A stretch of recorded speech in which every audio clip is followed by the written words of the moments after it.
Hello everybody and welcome to Adobe Live. We'd like to begin by acknowledging the traditional owners of the land in which we are creating and streaming today and pay our respects to elders past, present and emerging. My name is Flynn, but you're here to watch James Barnard. Hi James. Hello there, thank you for having me in the Adobe offices, which is incredible. I had to get up at 3:30 a.m. You win. Today. Yeah, 6:30 and I was like, wow, this is early. Yeah, I had to fly from Queensland, but it's worth it though, just to be here so that I can, first of all, do this. Yay. And secondly, talk to you without a delay, which Yes. is absolutely ridiculous. I find it so hard to have any kind of like rapport with someone when there's like a 1 second or half second delay. Even when that you're little chatting. tiny delay? It's so annoying. Oh, It's wow. like, constantly through each stream or podcast, it just drives me nuts. So Wow. it's great to actually be physically in person, which is a rare thing. That's awesome. And yeah, as we said, yes, we're live from the studio, which is super cool. For those of us, our American friends over there, we're now on the global channel, and this is the first stream that we are doing, this whole year. So it's pretty exciting. We thought we'd start with James, which will be lots of fun. But also because this is our first sort of stream for the year, I thought, James, maybe you could do a little bit of an intro on who you are and what you do. Before we do that, we are live and we do have a live chat. So if you've got questions as we're going through, we're really focusing on kind of shortcuts and things like that. Workflow, that sort of thing. I'll let you go into more detail on that. But let's find out a little bit more about James, just in case you haven't been following closely. Well, hello, I am James Barnard. I am a 39-year-old freelance logo designer. I just had my birthday in Same. December. Yeah, I get a little bit of grey in the beard now. I don't know if that camera picks it up. I needed a makeup artist this morning as well for the bags under the eyes with that flight. Yeah, sorry, we didn't do hair and makeup. Yeah, all good. I'm from the UK, but I now live on the Gold Coast with my wife and 2 young children. We emigrated 3 years to the day today. Wow. So yeah, happy anniversary. Thank you. Got off the plane 3 years ago in Brisbane and had to do 2 weeks of quarantine in a hotel with my daughter, who was 2 at the time, so that was absolute carnage. But out the other side now in the glorious sunshine, loving life in Australia. And yeah, this is great because there's no time difference with the person I'm chatting with today. I'm actually here in person. Yeah. I would say live and with it, but I'm absolutely knackered because I did have to get up at 3:30 a.m. because of the time difference from Queensland to New South Wales. That's pretty brutal. Yeah, it is. Sorry, I rumbled a bit there. I'm from the UK, live in Australia. I design logos for clients all over the globe. I also teach everything I know over on my social channels. So if you don't follow me, @barnard.co is the place to go. Thank you for the plug. And so I basically just make logos for a living. And I'm here today to talk to you about speeding up your process in Adobe Illustrator. I've made a bit of a name for myself over the years as being a designer that works quickly. So, and it's all about getting more clients through the door for me. So the faster you work in Adobe Illustrator, the more clients you can get through the door. The faster your turnover is, the more money you can make. Yep. So this is what we're going to be talking about today. I actually released a short course about this recently. It took me 6 weeks to make it. Completely burnt out by the end of the process. That's pretty good. 6 weeks. Well, I did everything myself, wrote the script, filmed it, edited it, did all the screen recordings and stuff like that. But what we're going to be talking about today is like an extract from that course, so like a couple of little bits and pieces. Oh, awesome. Some Little free freebie. stuff, yeah, to give away. How good's that? We can get straight into the Let's have a look at a bit of your work. I think I have that. Look how prepared I am. Oh, it's green screened on it. Oh, I can go like this. It's all green screened. My finger doesn't go over the edge. Yeah, gets a little bit cut off if you do cool. that. But yeah. So this is like a little overview of some of my client work here. If you follow me on socials, you might recognize some of these because I actually like to do case studies on these. And they're projects. awesome. It's really good. It's like an in-depth kind of look. Much. I think also it's great for established designers, but also people that are trying to get a bit more of an understanding. There's a lot of nuggets in there, I think, of useful info. Yeah. Oh, appreciate it. That's why you're here. Yeah. I called them tick licks, right? Because when I first got started on TikTok, I started getting loads of leads come through social media, and tick click stands for TikTok Client Logo Case Studies. It's a mouthful, yeah. It is a little bit. I need to change that. I love it. That's good. It's like I'm working branding or something. I don't actually get a better name for this. So Metal Armor at the top there. It's one of my favorites. Hummingbird, Nectar, Uncle Jesse. They all have videos about the process and how I work through with clients. How I got to sort of win that client in the first place, the process of working with them, and the actual logo designs that they chose and how we refined them into the final product. The top ones across the top are one of the most sort of high profile and work that I'm the most proud of. This one here, Billy Bear's Nursery, I did this one as part of that Adobe Illustrator course. So if you check that course cool. out, I actually built that logo live. Built that logo live in Illustrator on a sort of screen recording, so you can actually watch me make that one from scratch. And I've even included like my sketches and how I got to that final process. Right. But that hummingbird one at the top there, that one had 1 million views on TikTok. The case study. The case study video yeah, I did. Yeah. Yeah, I think it was because that's a marketing agency, and they were on TikTok like commenting like mad. And Oh, so they were just like, let's leverage and this. they were quite sort of what's the word? Doing comments that were a little bit saucy, just to get a bit more sort of interaction. Oh, with there that was post. like, okay, They hacked it a little all bit, right. I think. But yeah, I like it was that. great for me. I got loads of followers and likes from it and clients. So yeah, if you're ever like scared about putting your work out there, I can't recommend it enough, because that logo design case study for Hummingbird got me 70 leads in a single day. What do you do with 70 leads? I mean, That's it. they take a while to go through. But, it was worth it just for that kind of, client, acquisition. It was ridiculous. I got so much work from it. So That's crazy. Can't recommend it enough. And I think it's because it's kind of like the behind the scenes process that people like, and especially designers as well. And also clients who are kind of like looking at my work for the first time. I look like the expert and the guy teaching the people how to do things. Because you're seen as teaching the industry, right? Like it's putting you in that position of, hey, did you know this tip? I know this stuff. That's right. Also, by the way, I do this professionally. Yeah. Serves both audiences. It's ridiculous. Like it serves like graphic designers, because they can learn from the content, but also to the client, I look like the expert and the guy teaching it. So they will come to me for that work. So yeah, fantastic. So I actually put a few of those one color variations in Illustrator, this. And this is one of the slides I used for my Adobe Max presentation when I got to go to LA. Very fancy. Yes. Not jealous of that at all. Yeah, that was great. So this is some of the work that I kind of, I've done over the years. Some of these are concepts. Some of these are for actual clients. You might recognize a few of those in there. The one at the top here, this E logo, this one was actually accepted into a book called The Logo Lounge, and it's one of the reasons I got viral on TikTok in the first place. Logo Lounge, And we're going to be using that design today. Maybe later on in the stream, because that's actually a concept. It's actually a rejected client logo for an agency I work with in Australia. They ended up not using it. It was for a high voltage cable company. The E in the middle had the word electric in their name, so I used the E, and these brackets around the outside with the shielding around the cable. Yep. And it's sort of locked up. It's like a network cable kind of thing. Yeah, exactly. So we're going to take that later on and use that rejected concept to form a new design. So look at that, setting yourself up for like a little bit of stuff there. I really like that B. Which one's that? Second row, third across. I like a lot of them, but I like that one. That one is also a rejected logo concept. That is now my wife's logo. Oh, awesome. She uses that as part of her consultancy company, Laura Campbell Consulting.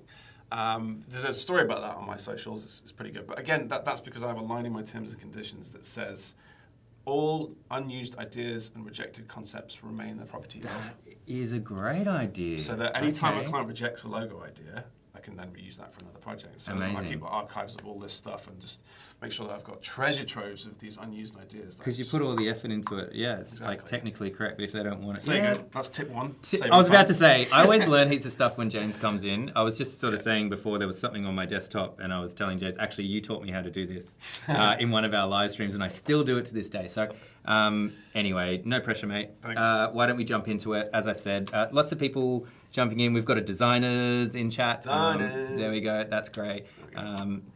Ernesto, Dr. Hugh, Frank is in here.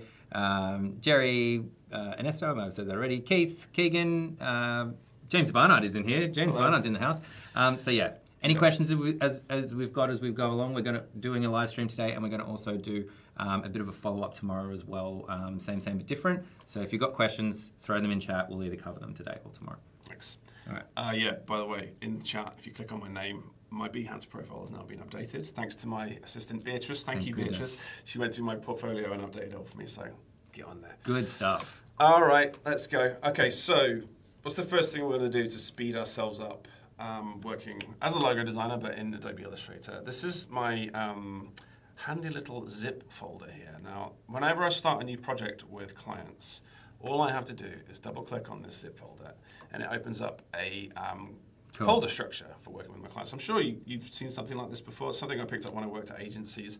Every time you start a new project, start with a template folder to work from, including things like contracts. Yeah.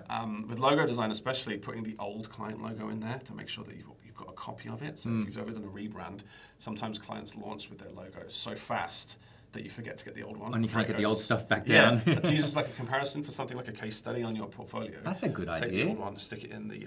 We need a tip counter. I need like tip or two. Yeah, there we go. Right.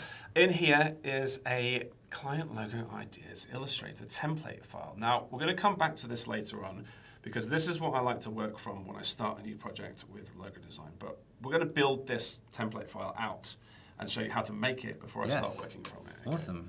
I love All right, this. we're going to go into Adobe Illustrator. We're going to go to File, New, as usual. Now, I like to work from the web large document, 1920 by 1080p, because it's for all sorts of reasons, really. It's for things like when you're exporting logos for video format, or you're working with wallpaper backgrounds for websites. That format is just kind of right there immediately. So if your logo works in that size, it immediately is transferable to loads of different mediums after you start the project. That's awesome. The next thing I do is change the number of artboards to 42. What? Why do I do that? Okay, so That's 41 more artboards than I use. well, this is why. Okay, so when you start your working file, 42 has a nice 6x7 grid of artboards for you to work from. So what happens normally when you start working in an Illustrator document is you start with one artboard, it starts in the middle of your workspace here. When you want to duplicate, you duplicate over to the right. The entire artboard. Yeah. Keep going, and then immediately you're off the edge of the canvas, Yeah. and now you have to go back over here. When you start moving artboards around, if anything is sort of overlapping one of the artboards, it then gets dragged with it, and you've got duplicates of the wrong thing. It gets an absolute mess straight off. So when I start work, I start with the top left one, and then I work right as I go down. Cool. Okay, so this is immediately setting me up for success. When you export, everything's going to be in order. That's You know right. to go left to right. That's right. If I make a presentation out of this, even then, if I start from left to right, it'll be the pages of the presentation will be in order as a PDF. Cool. It makes sense to start working this way. Next thing I'm going to do is I'm going to go to Illustrator Settings, and we're going to go through a couple of little things here just to make sure that we're starting from the best possible place. So what do? I do 1 pixel keyboard increment, which is when you press left and right on your cursor. It's going to move your object over. Now, some people like to uncheck this box here, show rich tooltips. So whenever you're hovering over something in Adobe Illustrator, you will no longer get that pop-out window that sometimes comes and gets in the way of things. Right. And when you're hovering, when you're moving over to different That was very diplomatic the way you said well, I'm in Adobe offices. I feel like I have to be behavioral. I'm not going to swear and I'm not going to slag Adobe off. What else do we do? Units change everything to pixels in here. So sometimes this will be set at weird little, default. What's the word? Increments that we don't kind of want to work with. And I'm working in a web format, and I'm exporting my presentation in a web format. When I send it to a client, it makes sense for me to have everything in pixels. The best one ever, though, is if I go and I draw a circle in Adobe Illustrator. Now, I've already done this. I should have changed this back to the previous settings. You notice how my handles are absolutely huge here because I changed this. If we go to user interface, this normally is set at. Where is it? I've gone in the wrong place. Units. There it is, my bad. Okay, it's normally set around here. So your handle styles are default. I've got to save this to make this work now. Sorry. That's all right. There we go. Let's do it. We'll show it. Oh, God, here we go. It doesn't want you to quit and restart. Okay. Is that what did it? I didn't say that. Okay, but here we go. Save it. Okay. Is it going to quit Illustrator now? Sorry, guys. Downloads. Luckily, I remembered where it was saved. Here we go. Okay, so our tiny little handles in Adobe Illustrator slow me down because they take ages to drag the mouse in and select. So it's not just visual; it's also how it clips, like a little. Even bit when as you well. zoom, they don't get bigger. So I shared this on my socials recently and slid this up, made the handles really big. And for aging graphic designers, the eyesight's failing over the years, this video hit something like 7 million views. Yeah. Clearly sort of resonated with a lot of people. I happened to see it. I saw it twice. It came back around. Did it? Like Yeah, I think yeah. I saw it the day it came out, Probably and then came like back around when someone stole it and Yeah, posted it onto their own yeah. account. Happens all the time. this is like the equivalent, the designer equivalent of like seniors like upping the resolution on their That's phone right. to like really Absolutely. high. I'm all for it. Yeah, it's honestly like basically what we're going to do today is go through all of the defaults in Illustrator that kind of slow me down and Yeah. change them to speed me up. And little things that get in the way over the course of an entire career, you know, they build up that time. It's like little things like changing the default font, which we'll get onto in a minute. You know, having to change the drop down to away from Myriad Pro into something like your default brand font. You don't use Myriad Pro all the time? Certainly don't. Okay. So how do we do that? So if I draw out a text box in Adobe Illustrator, now actually let's just go back up to our settings and we're going to go to type and we're going to go fill new type objects with placeholder text. Now when I draw out a box, it fills it with Lorem? Myriad Pro and Lorem Ipsum in 12 point. Not what we want at all. I don't think I've ever used Myriad Pro in a design before. Every time I have to change it, you know, it makes me want to die inside a little bit. So it makes sense for me to sort of update that going forward. So if we go to Window and we go to Character Styles under Type, and then we go up here to our Character Style Options, and under Basic Character Formats, we're going to change this to anything else. So let's go Futura, my brand font. I'm going to make Can't go this wrong with bold, Futura. and I'm going to make this bigger. There we go. I'd be interested. Let's do a little bit of like crowd interaction because we are live. So, did you guys know this tip? I guess is the first question. And the second question is, if it wasn't Futura or Myriad Pro, and you're going to do this, what would be your go-to font? The reason I picked Futura is because that's like my brand font. Whenever I make a presentation or I'm doing notes or I'm annotating anything that I've designed in Adobe Illustrator for something like a logo presentation, I use Futura for that. So it's a bulletproof font. It is. Like, yeah. It was like the moon landing font, isn't it? When you have to like change that drop down every single time, it just takes a minute, 2 seconds of your time away. And over the course of a lifetime, that's years I've spent changing a drop-down menu. So we're gonna change that. That's another one. What else are we gonna do? I like that one. A couple of little things in here as well. I'm just gonna change a couple of things. I think it's under performance and animated zoom. I really don't like this feature where you zoom and it does this in and out. I don't know about you. I like to be able to draw a box around something and zoom into that. Yeah, I do the box drawing thing. I've gotten so quick at it over the years. I guess it's one of those things because I've been using Illustrator for a number of years that when I want to zoom into something, I draw a little box over like that and it zooms automatically to where I want it to be. And then Command 1 for 100% view or Command 0 to show the artboard all in one view. So we're going to be flying around Illustrator using these shortcuts. Makes sense for us to be sort of set up in the best way possible for that. The other thing I want to talk about is your workspace. So you'll notice my workspace, my windows aren't on the screen here. There's nothing else. So if you do set this up to our default workspace here, like Essentials, you'll have like your Properties panel over on the right here. Now, I work with 2 monitors. I actually work with 3, my laptop and 2 external monitors, so that I can have as much screen real estate as possible while I'm designing. So hardware is a big part of speeding you up in Adobe Illustrator. A good monitor setup, a good keyboard setup, a good mouse setup, and if you have the budget, a peripheral like a macro pad, which we'll talk about later. I'm going to do a little demo because I'm really proud of our little cam over here. We've been working hard behind the scenes today to do some overhead camera footage. We definitely haven't taken like 4 hours. We haven't duct taped any cameras together at all on tripods here. A couple of clamps. Yeah, and also I got some branding. Put it. Up. Come on, don't get my branding. Let's go back. My designer sticker in there as well. So always be marketing. Okay, so external peripherals, hardware. They're a big part of speeding yourself up in Adobe Illustrator. So I work with 2 monitors, and when I do, I have this workspace called JB3 Screens. Now, you can't see it because it's on my second monitor over here, but my panels are all floated onto my second monitor. So whenever I want to work with something repeatedly, I can just drag it over. But normally, all of my panels are set over on the monitor on the right, meaning that I've got a huge amount of screen real estate on my main monitor, which sits directly in front of me on my desk. So that means that I'm not, having to zoom in and out of my artwork all the time. I've got loads of space to work with. You can press Tab, obviously, to fill that screen, but having to do that and flick backwards and forwards all the time is a bit annoying. I like to float my panels over here. So when I do that, let's say I've fixed something to a position here, I can go to Window, Workspace, New Workspace, and we can call this JB and Flynn for today. Sorry, Flynn, spelling your name wrong. I always do that myself. Yeah. That's fine. And now that is set as our workspace. So if ever I move this around and then I go back to Workspace, I can go Reset JB and Flynn, and it puts it back to where I had it before. Awesome. Now, I like to unplug my monitor. I connect my laptop to a set of monitors, and I like to be able to unplug my laptop when I'm working on the go, if I go to a cafe or something, and then plug it back in. Now, having to reset that workspace all the time is a bit of a pain, and there's no keyboard shortcut for it, so it makes sense for me to add one.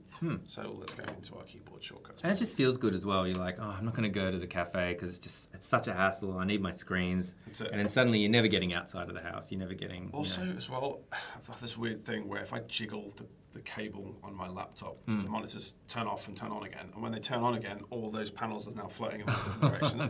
So I need a keyboard shortcut, Command / which resets my workspace. Oh, awesome. Just did that. So if we go to Edit, Keyboard Shortcuts, and then we find that command. So that command was actually on a window drop-down menu. So if you change this to menu commands, go to Window, and then we go to Workspace, and then we just find the workspace that we're working for, Reset Current Workspace. We can add in a keyboard shortcut here, so that's already been done. If you don't know how to do it, just click into this box and press Command / and then press OK. Now it's overwritten something that I've done, but don't worry about that. So that way I can now just press Command / and that resets my workspace whenever I'm working. So Perfect. Before we move on. Yes. Alessandra, yes, we are live. I'm just proving that we're live. I like to do that. When someone says, is this actually pre-recorded? No, we're live. Look at my hands. And then also when regarding the fonts, Ernesto, sorry I'm a Myriad Pro fan, but I'm glad he didn't use Helvetica. Helvetica shade coming out early. Johanna, got to be Gotham, hasn't it? I do love Gotham. It's good. I was alone having that font phase in university. Nope, I love that one. Nimbus Sans, that's a very good one. And then former DRJ Bold, which I do not know, Keith. So that's a deep cut. Yeah.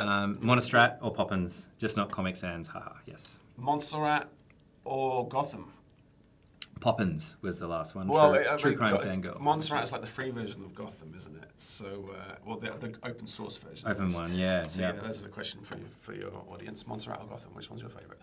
Okay, right, what we're going to do now, we are going to change a couple of defaults. We already changed our default font settings so that when we draw out a new text box, we're not having to change that each time. Another big one is when you draw out shapes in Adobe Illustrator, you will get, normally, this is how it's normally set up, a white shape.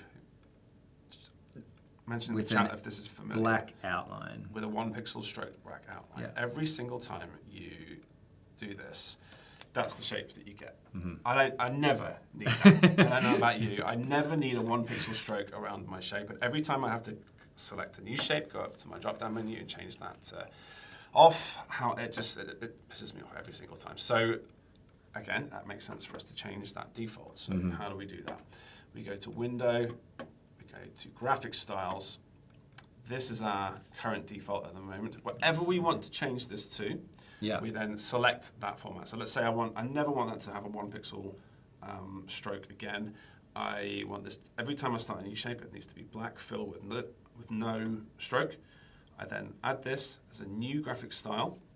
I hold down Option or Alt on my keyboard, and I drag this square over that top left-hand box, and now that is now set as my default new graphic style for a new shape. Nice. So if we press, but if you didn't know, the keyboard shortcut for default is D, which goes back to the whatever we're working with in the stroke and fill panel here. And then that's done forever. So now I never have to change that again. You can change that to a brand font. You just whack it over here. And like a brand color would be quite convenient. And I was thinking the same thing with the font as well. Like if you're an in-house designer or something, it's like brand font, brand colors. all that That's sort of it. stuff. You can even have Exactly do the right. stroke width if it was something that There you you go. used all the time. Very cool. So this is all well and good, but Illustrator has this very annoying habit of losing all those defaults when we close it down. So there's a few ways you can change these defaults for good in Adobe Illustrator. You could actually just close down all of the documents that you have open to the, let's go, don't save, we don't need this anymore, to this page. Oh, I just closed Illustrator, sorry guys. Talk amongst yourselves. Yep. So if you change the defaults before you enter a document, so let's say if you file new and you enter a document with loads of artboards, if you change those defaults like we just did before, largely they will stay the same as where they are as long as you do it on this screen. So if you do edit keyboard shortcuts, or if you change those settings for your keyboard increments, that kind of things, do that on this screen, that will keep it there. There's a few other ways to do this. You can actually, let's open up our working file. You can save your new document profile on your laptop somewhere and overwrite the existing one within your system files, which is really painful and painstaking. That does work. So let's say if you go to a new document and you've got, like we started at the start, that web large document from the new document profile window, you overwrite that file, AI file, on your hard drive, and it will open up right each time. Right. The trouble with that is when you update Illustrator, they all get overwritten. Doesn't get carried over. Yeah, and those file paths are different for every Mac OS or your PC, so they're really hard to find and overwrite. And also on Mac, you have to drag and drop holding Alt in order to replace them. You can't file save as over. It's an absolute pain in the ass. The best way I've found to work is to work from an Illustrator template file, and we touched on this earlier on in my client document profile window. We have this AIT file here, Client Logo Ideas AIT file. Now in here is the setup for everything that I just talked about, the 42 artboard window. Let's just get rid of this so you can see a little bit better. It actually has my workspace set up already for it. It has my default fonts. It has already over here my graphic style set for the default shape. It has a few other things as well, specifically for logo designers, which we can sort of touch on later on. But the beauty of working from an AIT file is that when you open one up and you go to File, Save, it automatically tries to save as an AI file and doesn't overwrite the existing AIT file that you've made. So you can start up an AIT file, click Save, and it'll save immediately as an AI file and won't overwrite that template for the next project that you want to work on. Nice. To save a template file, you just change this down here to AIT, and that will basically set you up a document for next time, and you can work from that from going forward. That's awesome. Okay. That's so good. Do you have just the one that you use for all projects? Like, this is my starting point. Well, I'm a logo designer, and I have this is my sort of template document. And we talked about before about storing the old client logo. Yeah. This reminds me to do that. Yes, that's so I cool. have the top 4 artboards on this. Are some things that I do all the time with each new logo project. So we've got our old client logo here. We've got our success statement for our project, which I find really helpful when I'm working with a new client, is something to work towards while I'm designing. And it's always up here at the top left of my screen so that I know what the goal is for this project. So if I ever go down a route, let's say I'm designing a logo for a company and I go down a specific route that's maybe a bit floral or using the wrong colors, my success statement will probably have a line in there about the style of logo that this client likes and that we're trying to go for. So it reminds me to kind of stay on track as we're working through the project, which is really good. Nice. Brand nouns. This is something I stole from Alan Peters, one of my favorite logo designers of all time. Go and follow him. In his book, he talks about the brand noun process. So whenever you're working with a client, try and get them to agree on a set of things to use as concepts. So when you're designing a logo, for instance, don't use words like nature, because you can't really define nature in a visual style because it could be anything from like a tree to lakes to birds. Yeah, it's too broad. Find a thing or a concept that the client likes before you start working. And this takes longer in discovery because you have to get them to agree on something before you go along. But by doing so, there's no surprises at the end of the project. You're not using concepts that the client doesn't like. So for nature, you could use a tree, but the client might not agree that a tree is a good fit for their logo. Yeah. That way, you're not wasting time using concepts or making concepts that they might not like. And having 4 of those gives you enough variety to sort of mix and match with those, combine some shapes together, but at least you have that signed off before you start the process. And I talked about this in my talk at Adobe Max in LA, signed off, no amends, how to get your work signed off in one go with the client. And this is one of those steps. It's actually just kind of working towards a set of things that you're allowed to use that makes sure that you're not working with concepts that the client doesn't like, and then you're wasting time and you get demoralized and all that jazz. And it's probably quite good as well to like keep the client involved at the very beginning as well. They're like, "Oh, I came up with that word." Yes, Like, it's like a bit of a psychological trick because the client is involved in the process and they feel like they've been part of the creative process. Yeah. But they're not designers. Yeah. That's not their area of expertise. It's yours. So by getting them involved in the discovery with that process, that way they feel like they've been involved in the process and the sign off is actually faster. It's a little bit of a psychological hack, but it totally works. Nice. Not trying to trick our clients or anything, but they've actually been involved in the process. And and it's not a surprise as well. They're like, "Why is there a tree there?" That's like, right, exactly. Competitor logos, this is good for part of the branding and research phase. This is a box for me to put all of the logos that are in the same space. So it's quite handy when you're working within an industry to make sure that your logo looks relevant to that industry. Yeah. So that if you're designing a logo for a hairdresser, it doesn't look like a car manufacturer. Yeah. You're actually looking at other competitor logos in that space, and it gives you a kind of feel for the industry and the style of the industry while you're designing. And this is a very advertising thing. Like I used to see quite a lot from designers who would go to advertising and say this is quite a stark difference of approach. Advertising agencies would sometimes have like just all of the competitor logos, and when you look at them, you're like, everything in medical is blue, and it's like, what is going on? Like, are we a competitor brand that we want to try to differentiate ourselves here and do something completely different, or do we need this kind of prestige and want to make sure that it fits the mold and it gets those discussions going? There's two schools of thought on that, really. Like, some people don't like to be influenced by competitors' logos and see them beforehand. Don't want to even look at them. Exactly, because it might influence your decision. But also Even at the same subconsciously, time, you also don't want to unintentionally copy someone. And go down. I've been there when you go down en route and then you go to check it on plagiarism websites and you realise you've drawn the Nike logo. It's just having that logo that's in that space. Make sure that you're not treading on anybody's toes. Okay, and then reference material. So your client will probably help you with this and send you logos that they Send do help. like. Yes, I like that. Yeah, and colours and styles, and this is where you put everything in here. So it's basically just a series of boxes that you can throw stuff in, but they're prompts. They're reminders for me to do tasks, and I've actually used this format to help me remind me what I'm doing in today's talk. Nice. So we're going to go through and we're going to automate a few of the things that I do all the time in Adobe Illustrator that there aren't keyboard shortcuts for in order to speed me up. So I'd advise you, if you're in this boat and you're looking to go faster in Illustrator, is to find the 10 things that you do all the time in Adobe Illustrator that you do on a daily basis that there aren't keyboard shortcuts for, and assign keyboard shortcuts for them, because this will start speeding you up at no end. So the first one for me, and I do not understand why this isn't a keyboard shortcut. Why do you look at me when you said that? I don't make the program. That's right, I'm directly blaming you. I'll pass it up the chain, for sure. Thanks. Expand. Okay, why is there not a keyboard shortcut for expand? I use it probably 10, 15, 20 times a day, and every time I do, I have to go to Object, Expand. Okay, so you'll see here I've assigned one. So we'll just go through that step one more time if you missed it before. Edit, keyboard shortcuts, find the command from the drop-down menu commands, Object, Expand, where is it? There it is, and then drop your keyboard shortcut in there. I use Option Command E for expand. Use a letter that you know that you'll remember, and that you can actually be able to kind of like, it'll become muscle memory after time. Yeah. So if I press Command Option E on my keyboard, it goes to the expand menu.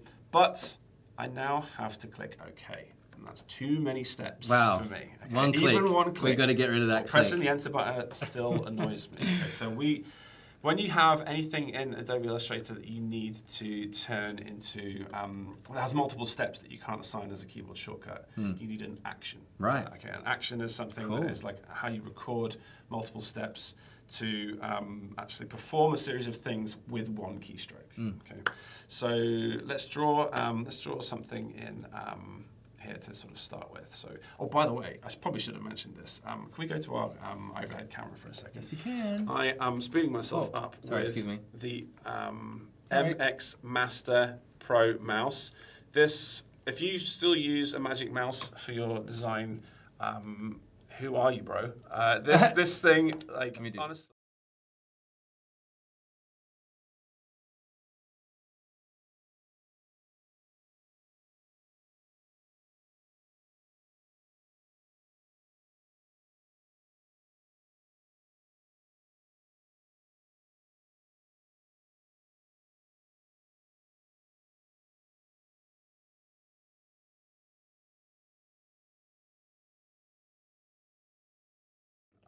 Push it down. So if I'm zooming in and out, look at that. That left-hand zoom is probably, you know, the biggest time saver for me, being able to zoom in and out by scrolling left and right on this button. Unbelievable. Okay, so we're going to draw a heart in Adobe Illustrator. See if you've ever done this before. Draw a square, press Shift and X to turn that into a stroke. I'm going to rotate that by holding Shift. Here you are using a square and a 1-point stroke. By the There way. you go, exactly. First time for everything. My, my default settings haven't been changed. Sorry about the audio issue there, guys. That was my fault. I switched it to a camera, didn't have our audio, so Okay. my bad. Okay, so let's delete the top path point there. We're going to go to our stroke panel, and we're going to change the cap to rounded. Watch this. I'm going to bump this up. Keep going, keep going. Look out. This is the fastest way to make a heart in Adobe Illustrator, if you didn't know that. Nice. Okay, all right. Beautiful. Let's resize that. That's cool. Where's my...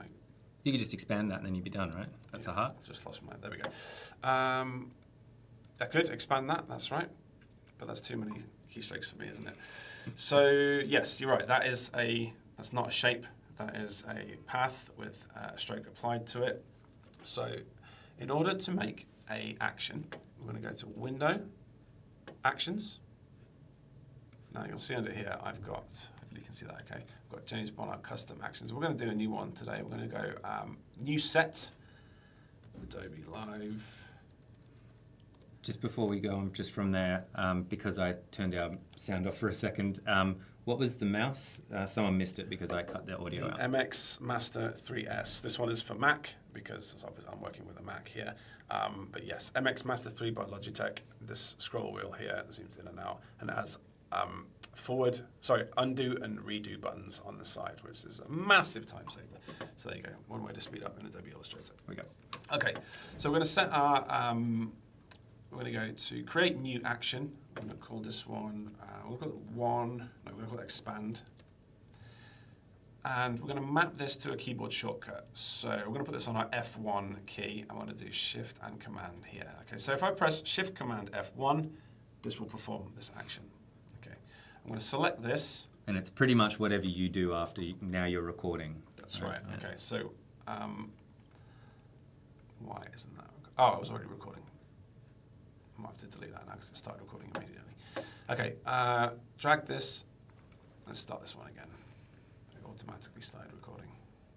New action, expand, F1, Shift, Command, record. I've messed up again. One more time. Sorry. That's all right. I dropped our audio before. I need to select the object before I start doing this because you need to basically... Like have it selected. Yeah, because select is an action in itself. It'll record you selecting something. So you want to start the process by selecting it. Now we do new action. Now we do expand. Do that again. F1, Shift and Command for our keyboard shortcut and record. Now we're going to go to Object, Expand, press OK, and then we press Stop. All right. So now if I do my step again, and let's just do something else a little bit quicker this time. I'm just going to add stroke to this square. Okay, and I want to expand this. I can just either press Shift, Command, F1, or I can click on my expand option here and press play. Now you'll notice that the dialog box still comes up. It's back. Okay, we don't want that. So all we have to do is just, in this little window here, just turn off that toggle dialog on and off, and that will overwrite that for us. And now, when I press this and press play, done. Wow. That's an expanded shape, and the dialog for pressing OK is off, because we don't need it, because that's something that you always have to just press return click it. or Yeah. click OK, kind of annoying. Can you use that to do the same action to multiple things, or do you have to do one thing at a time? You can. Well, if you want to select two objects together and expand. Yeah. Yeah, absolutely. It's whatever's selected. So, yeah, awesome. So because we That's selected cool. it before we started recording that action. So you could Command A in a working file and just boom, boom. do it all. Yeah. I love it. Okay. That's awesome. Okay, so that's brilliant, but Shift Command F1, that's too many fingers for me to do that for an At what point do you just ask me to do it for you? Yeah, exactly, because I'm an assistant. Yeah, we're going a bit far, but again, that is something I do. It's probably the most used key command that I use all the time. I'm doing it so often, that's too many fingers for me. I have to use two hands for that even. Because I've got the function key on my keyboard. It doesn't let me use the F1 keys because it's assigned to brightness on my keyboard, so I'd have to press Shift Command Function F1, and that's two hands and this claw thing I'm having to do here. Okay, I get it. So let's go to our overhead camera here, please, Flynn. This is the Creator Macro Pad by Work Louder. Big plug for Work Louder there. They owe me loads of money. This came with a set of keycaps, okay, specifically for Adobe products. There are enough of these that I can assign these to features within Adobe Illustrator. I use this button here for expand. Okay, so we're going to do this one first. We're going to go over to our software for this macro pad. We're going to choose the button. So if you notice, this button here assigns directly to this button there. So if I first of all go to macros, and we're going to go, they're annoyingly aligned. They start at 0, which is really confusing. I'm going to start at 1, and I've already got this preset up in here because it's kind of finicky, but it was Shift Command F1, wasn't it? That's our key command. Yes. So press save on that, that's M1. Go back to our key map, click that button, which assigns to this button here, and we go into macros, we give that M1. And immediately, that should work. So let's do this again. So let's draw our shape. Annoyingly, the default is not what I want. It's right behind your head. There we go. There we go. The default is not what I want now, is it? Because I want to prove that this works. Okay, so select our shape, overhead camera, expand, whoop, done. So that Shift Command Function F1 is now assigned to a 1 keystroke on my macro pad here. Now, if you don't have a macro pad, there are other options like the Logitech keyboard that I'm working with here, the MX keys for Mac, has a row of buttons along the top that does the same thing. I just like to keep those as they are because they've got the lovely sort of printed keys on them. I don't have to put post-it notes on these to, And sometimes you have to, it has system functionality as well, a lot of those keys, so you can kind of mess with something. Logitech's software is actually really good for that. They have specific defaults already set up for Adobe packages, so you can literally select Adobe Illustrator in the drop-down from that software and then assign whatever you want to it, including keystrokes and all sorts of stuff. Same with the mouse, all sorts of bits and pieces. You can totally customize it, which is amazing. But for me, I do like this one-tap feature, and also I love the fact that these keys, these keycaps are already kind of chosen for me. Yeah, that's nice, isn't it? How are we doing for time? Okay, let's do a couple more. We might not have time to get through all of these, but basically, I'm going to now work through the things that I do all the time. I'm going to assign these to different key commands using actions. So flip and copy is another one. So let's take our duplicate over our lovely heart that we had here. I'm going to delete the. What does that keep happening?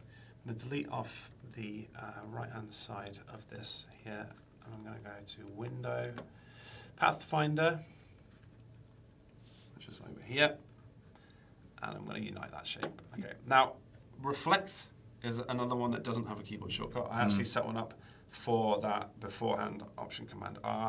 That comes up with a dialog box, which we don't like. So I can flip that and press OK. Now on my my macro pad here, sorry Flynn, can you move us over to the left and put my macro pad back?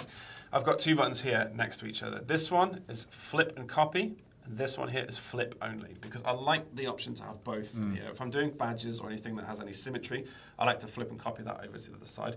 Sometimes I just like to flip that by itself. So just very quickly, we're going to go new action over here in our Adobe Live presets. We're going to go flip, and we're going to set this one to F2, Shift Command. Oh, sorry, I forgot to select it again. New action. This is really good because then when people are trying at home and it's not working, it's like, why isn't it working? It's good to... Okay, flip is F2. It's really clever of you, actually. Thank you very much. Flip is F2, so what is it? Object, transform, reflect across the vertical and just press OK and then stop. And we'll go back into our macros over here. We're going to go assign this to M2. This is already done, F2. And then on our macros panel here, we're going to assign this button here, which is just flip. So that's that button, and assign that to M2. Go back to Illustrator, press this button, it should just flip once. Beautiful. Nice. Okay, new action. We're going to do another one, flip and copy. So you see how adding this sort of the extra dialogue in there allows you to sort of go just that little bit quicker. And honestly, I use these constantly. So record. I keep forgetting to select. You got to select it. Sorry. Can someone remind me before I do that? You need a shortcut to remind you. I do. Let's delete. Oh, actually, I could just record now.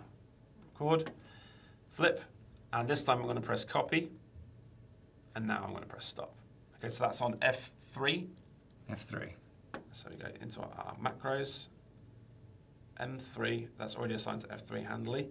Key map, macros, I'm going to select this one here, flip and copy, and assign that to M3. All right, let's see if that worked. Whoop. Beautiful. Awesome. Okay, we've got our heart back. We've got a quick question. Yeah. Great question, by the way. Matthew, do software updates ever disrupt your actions? No, they don't. And the reason for that is you can actually export these actions from here. So if you go to save actions from that little hamburger menu here, you can pop that as a separate file. So if anything does happen to your beautiful actions that you spent ages creating, you can just load these back later on. You could just save that somewhere, just if something did happen. That's a good shout, actually. Yeah, once we've done this, we'll probably save this somewhere as an actual file, and then we can load that on different computers, or when you send it on to other people, like I do with my freebies, by the way. You can actually download those and literally just pop them straight in. Oh, cool. There you go. Okay. Another thing I do all the time in Illustrator is center something to my artboard. And the reason I do that is if I'm working from something like a badge that requires some sort of point of center to work from, like a circle or something to draw around, having that in the middle of my artboard is really handy. But doing that at the minute is center align and vertical align, 2 steps that I can record in Illustrator. So let's go select first, new action, center to artboard. Where are we up to now? F4. Let's go Shift, Command, record. Center, center, stop. All right, move this over here. Just double check that that works by pressing play. Boop, boop. Okay, brilliant. Nice. And we're up to F4 in our macros over here. So let's just double check this is signed correctly. F4, yep, good. And then under macros, and now I have this little button here, this little cursor with a little center, like a cross icon in it. There wasn't anything for like vertical and center align in the keycaps. In the keycaps, yeah. M4 was it? M4, yeah. And immediately done. Awesome. Okay, I brilliant. like that. Something very satisfying about that. Yeah. And like I like how at the beginning as well, like these are your shortcuts, is what you use all the time, but other people might be like, oh, I never really need to center anything. Like I'm not a brand designer, maybe a layout or something. Yeah. But there must be so many different things that you could speed up. And I bet if you sat down in a regular day and actually wrote down all of the actions that you took, and then went to the effort to creating actions and shortcuts and stuff. Just for as many like spaces that you have on your keyboard to assign. Just as many as you like can. You've got 12 F keys on your keyboard. You can find 12 things that you can speed up in Adobe Illustrator easily. Yeah. Okay, fit artboard to selected art is something I do quite a lot when I'm exporting logos. Now, my friend Michael at Logo Packages Express, who I'm having a beer with later, he has a plugin for this. But if you don't have the plugin, you can always do this. So if you go, let's just center our art with our new key. We've got it selected. We're going to go new action, fit to selected art. And where are we up to? We're at F5. Thank you. You can be my little helper here. Flynn, thank you. Record. I'm going to go to object, artboard. Fit to selected art. Stop. Okay, straight back into our macros. We're up to, is it 5? 5. F5, just make sure that's assigned here, thank you. Key map. I've got one job and I keep... There you go, thanks. I've got this little button here, which is the artboard icon in Illustrator, so I'm going to assign it to that one. And the macros, we're going to choose M5. And we're going to just resize our artboard first just to prove that this works. Select that button. Ooh, the first one. I didn't record it for some reason. Select, record, object, artboards, fit to selected art, stop. That isn't recording for some reason. Is it because I've got this dialogue turned off? I wonder why. Let me just double check this. We might have to skip this one if we can't troubleshoot this quickly. Yeah. We can always try it tomorrow, because usually what happens, we get off the live and it's like, I forgot about this button. Isn't that working? That's so weird. Being a bit cheeky. Begin recording. Oh, I see what I've done. I've put this under the other. It was grouped under that action. Oh, it's part of the previous action. Yeah, so if I press Adobe Live, I think that's right. Anyway, we'll see. We'll see in a minute. Adobe Live, new action. Fit. We'll just save time here. Let's go F5 again. Shift, Command, record. Recording. Yeah. Object. Artboards. Fit to selected art. Stop. No, that didn't work. I don't know why that's not working. That's really weird. Let's double check. Oh, well, I've broken my macro pad. This is really live. I hope you appreciate it. We do appreciate that a lot, yeah. And yourself some homework. You get the idea. You get the idea of what we're trying to do. Have we got time for one more? Yeah, one more. Pathfinder. We'll do one more. Yeah. Pathfinder, again, use this constantly, having to select something and unite and find it, this tiny little icon on my screen, somewhere off the screen, or pull it from window. I always have to bring up paragraph to find Pathfinder, actually. Really? Yeah, I don't know why. Is it grouped under? Yeah, they default group together, I think, and tabbed. So I'm gonna start by just doing one here. So go unite, which is one, and we'll do this. We'll go 6. F6, I think. thank you. I've got it selected. Just press record, Pathfinder, stop. Back over to here, macros, M6. This one's different. Let's change this to F6. Save. Key map. Macros, and it's this row along here. I actually have them all. So unite, minus front, exclude, and what's the other one? I forget. Join? Yeah, I can't remember. Yeah. That one, where are we up to? 6? 6. There we go, and we'll just double check that. Whoop, brilliant. And I have that for all of those running across there, so that's good. Okay, have we got time for another one? We've got about 3 minutes left. Okay, let's do a really, really quick one. Really this quick one one. I don't have assigned to my keypad because I don't use this very often. But let's say you have a piece of artwork that is absolutely like full of unoutlined text, strokes, fills, a complete mess of all of them. If you highlight it all, you look at the color at the top left-hand corner here. You can't assign a color because it's a mixture of strokes and fills and text. That's not good for exporting for logos. We need a flat vector to export that to something like, to export for a client like as an EPS or an SVG for a website. So that's loads of steps. That's more than just adding, just changing Pathfinder. So I'm going to select this. I'm going to do a new one. We're going to call this one rasterize to vector. See how fast I can do this here. Let's put this on F10, Shift Command record. Okay, object. We're recording, rasterize, high resolution, 300 ppi, I'll just leave that as default. Okay, image trace options. We can choose a couple of defaults here. We're going to do something like remove white. I'll change the uncheck snap curves to lines, ignore color, let that load, select white, so it'll remove the white background. I think that's right. Oh no, and then expand. Okay, and then that's it. Stop. Okay. So I think maybe just run the action. I don't know if we're going to have time. I know. Yeah. Well, I think we're going to have. If I just undo those sections now. To get back to the original one. Sorry, I should have this pre-prepared. Undo. It's undoing the image tracing. Because it's so complex. Yeah. Sorry. There we go. Okay, back to where we were. So if we could do outline mode with Command Y, that's a mixture of strokes and fills. Highlight that. Run our rasterize to vector action. Please work. One color, flat vector, expanded as shape. Don't know why it's not black, but we could just change the color to black. Because it didn't remove the white background. That's all right. We're going to have to leave it there. We're going to have to leave it there. Interesting one to leave right for the last minute. No, all good. Well, thank you, everybody.